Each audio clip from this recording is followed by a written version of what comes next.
prochaines années de 9 nouveaux lycées et de 5 CEM. Un important projet initié conjointement par les ministères de l'enseignement supérieur et des télécoms, je vous en parlais au début en titre. Il s'agit de l'installation du réseau Wi-Fi dans les résidences et campus universitaires. Les étudiants internautes s'en réjouissent, plus besoin de se rendre au cybercafé. Batna a été la wilaya pilote en attendant la généralisation. Explication avec Hakima Karara.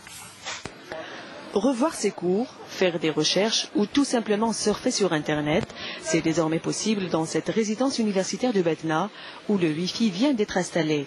Il s'agit d'une opération d'envergure et première du genre dans la wilaya de Batna, une opération initiée par le secteur de l'enseignement supérieur et celui des technologies de l'information et de la communication.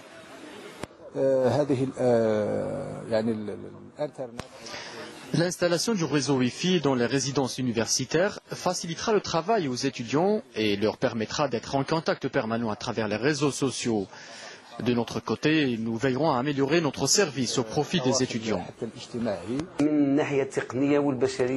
Nous possédons tous les moyens humains et techniques pour concrétiser ce projet et le généraliser grâce au savoir-faire des techniciens algériens. La wilaya de Batna a été la wilaya pilote de cette opération.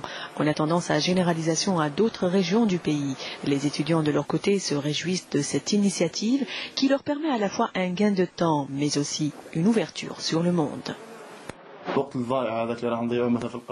C'est vraiment un gain de temps. Fini les queues interminables dans les cybercafés. Avec le Wi-Fi, je me sens chez moi, et non pas dans une résidence universitaire.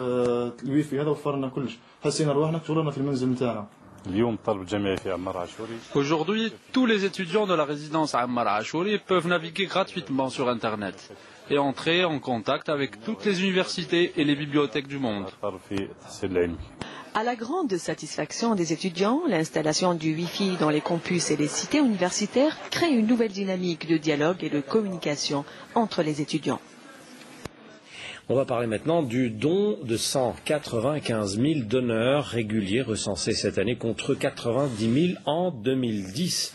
Le nombre a donc augmenté et c'est tant mieux. À la veille de la journée nationale, une de nos équipes s'est rendue dans un centre de collecte à Béchar pour mieux comprendre le